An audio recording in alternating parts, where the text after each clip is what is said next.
Udah weekend lagi nih. Kan biasanya kalau weekend waktunya untuk santai-santai ya. Tapi aduh banyak banget deh yang mesti dikerjain. Aduh mesti cuci piring, mesti cuci baju, mesti nyapu, mesti ngepel, mesti siram tanaman, mesti masak. Nanti aja deh, nonton TV aja dulu. Kita sering banget kayak begitu ya. Sering banget kita ngomong, nanti aja beresin ini, weekend aja deh baru kerjain itu, kapan-kapan aja deh gitu ya. Atau abis nonton TV deh gitu. Sering banget kita menunda-nunda pekerjaan yang seharusnya bisa kita kerjakan.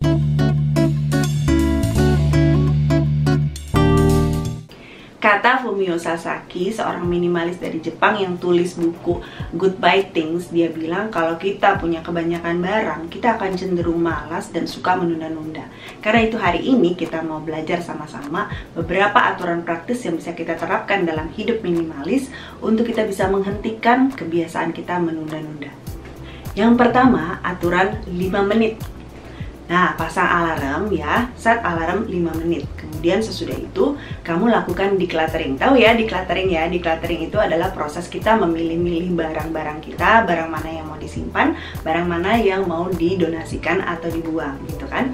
Nah, kita pasang alarm 5 menit, lalu kita decluttering untuk satu area aja gitu. Misalnya, kita mau decluttering kulkas, buka kulkas kita. Nih, sesudah itu kita mulai lihat-lihat ada nggak sih barang-barang di kulkas kita ini yang udah sebaiknya udah nggak di situ lagi gitu. Misalnya makanan yang udah expired atau mungkin buah yang udah busuk karena ditaruh di bagian bawah kulkas dan kita lama nggak lihat-lihat, ya udah busuk gitu ya. Itu kan kayak gini kan lebih baik dibuangin aja gitu.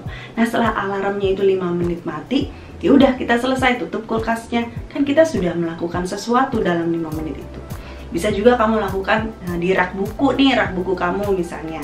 Nah, perhatikan buku-buku yang ada di rak buku itu. Perhatiin nih, ada nggak sih buku-buku yang masih dalam plastik yang mau dibaca? Perhatiin, kapan sih kira-kira saya mau baca buku ini? Atau mungkin kamu lihat lagi buku-buku yang sudah ada di situ, udah lama. Ini kan saya nggak mungkin baca lagi ya. Ya udah deh, buku-buku ini lebih baik dikasih ke orang aja. Contohnya gitu. Nah, 5 menit selesai, ya udah selesai deh, rak buku kamu akan jadi lebih rapi. Handphone. Nah, pasang alarm 5 menit, kemudian lihat galeri foto kita. Dalam 5 menit ini, kita mesti buang-buangin foto-foto yang tidak lagi kita perlukan. Kadang-kadang kita suka foto-fotoin hal-hal di sekitar kita, atau mungkin juga kita bisa terima-terima foto dari orang. Nah, foto-foto yang buram, foto-foto yang udah nggak bagus, yang kita udah nggak perluin, bisa kita mulai buang-buangin supaya HP kita itu udah nggak berat lagi. Kita harus melakukan yang namanya digital minimalism. Mainan anak-anak. Nah, kita juga bisa terapkan nih aturan 5 menit ini untuk beres-beres bareng anak-anak. Kalau masih punya anak-anak kecil, kita pasang nih alarm 5 menit gitu ya. Kemudian kita kasih tantangan buat anak-anak. Ayo, sekarang alarmnya dipasang.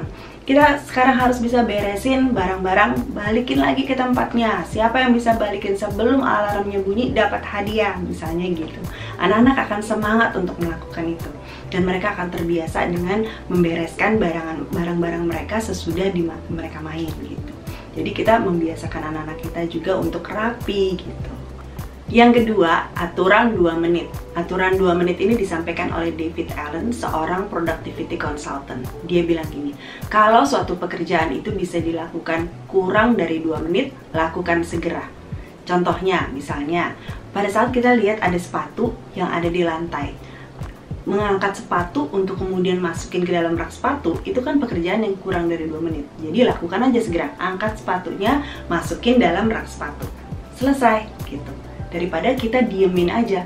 Kalau clutter dibiarkan tergeletak begitu saja, itu akan mengundang clutter yang baru. Contoh sepatu tadi, misalnya saya pulang kantor, saya biarin aja sepatu saya di situ. Padahal saya bisa langsung masukin, saya biarin sepatu saya di situ. Nanti pada saat suami saya pulang, dia lihat sepatu istrinya belum masuk ke dalam rak sepatu, dia taruh di situ juga. Jadi mengundang clutter yang baru gitu. Contoh lain lagi, misalnya meja yang berdebu, kita lihat nih meja ini berdebu gitu. Tapi kita nggak langsung beresin, nanti aja deh weekend, kita kan biasa gitu. Padahal itu kan kegiatan yang bisa kita lakukan kurang dari 2 menit. Ambil lap, langsung lap aja, udah selesai pekerjaannya, nggak usah tunggu weekend kan. Yang ketiga, aturan 5 detik. Wah, tadi aturan 5 menit. Terus aturan 2 menit, sekarang aturan 5 detik, apaan lagi nih? Kalau aturan 5 detik ini yang populerkan adalah Mel Robbins. Jadi saya pernah cerita nih di video yang ini, nanti dicek ya. Nah di video itu saya cerita bagaimana Mel Robbins ini sebetulnya hidupnya hampir berantakan gara-gara dia suka menunda-nunda. Nah kita nggak mau hidup kita berantakan gara-gara kebiasaan kita suka menunda-nunda kan. Nah si Mel Robbins ini dia itu nggak bisa bangun pagi. Jadi setiap kali alarmnya bunyi dia dulu terus dia langsung tekan snooze. Bunyi lagi dia tekan snooze lagi, dia tidur lagi. Akhirnya suaminya terlambat pergi ke kantor. Dia mesti beres-beresin rumah karena istrinya nggak bangun-bangun. Kemudian anaknya juga pada telat, ketinggalan di sekolah. Belum disiapin makan paginya, belum disiapin makan siangnya, keluarganya jadi berantakan. Akhirnya si Mel Robbins ini hampir ditinggalkan sama suaminya gara-gara kelakuannya susah bangun pagi tadi, menunda-nunda tadi. Ada suatu kali nih, Mel Robbins ini lagi nonton TV. Pas dia lagi nonton TV, terus dia lihat iklan roket yang sedang diluncurkan.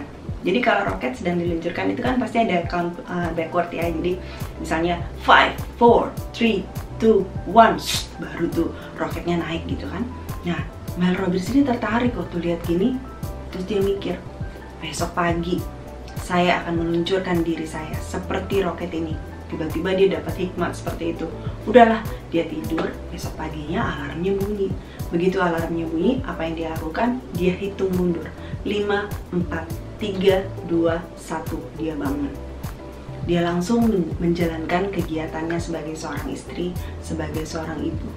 Kok bisa ya begitu ya? Dari yang tadinya suka menunda-nunda, tapi waktu dia hitung mundur dan segera bertindak, kenapa kok bisa? Ternyata ada teorinya nih. Kalau seandainya kita itu melakukan hitung mundur tadi, itu sebetulnya kita sedang mengaktifkan bagian otak kita yang namanya prefrontal cortex, bagian yang membantu kita untuk mengambil keputusan. Jadi sebenarnya gini, otak kita itu setiap kali kita mau melakukan sesuatu yang tidak nyaman, otak kita akan kasih informasi sama kita. Dia akan bilang, hey, ini nggak akan nyaman kamu lakukan loh, sebaiknya kamu nggak lakukan gitu. Nah sebelum otak kita menyampaikan informasi itu, kita sudah melakukan interupsi gitu, ngerti ya? Jadi langsung kita stop dulu, langsung kita lakukan aja gitu. Jadi supaya otak kita belum sempet ngasih tahu kita bahwa itu tidak nyaman, kita sudah bertindak gitu. Jadi kita ngitungnya juga, kata Mel, nggak boleh ngitungnya, nggak boleh maju, tapi harus mundur. Jadi kalau kita ngitungnya mesti 5, 4, 3, 2, 1, bukan 1, 2, 3, 4, 5. Kenapa? Karena kalau kita hitung maju, kita cenderung lanjut 1, 2, 3, 4, 5, 6, 7, akhirnya nggak jadi lagi. Jadi disarankan untuk hitungnya mundur. Jadi misalnya kita selesai makan nih, kita hitung 5, 4, 3, 2, 1. Cuci piringnya langsung. Jangan biarin cuciannya menumpuk. Kita langsung aja dicuci.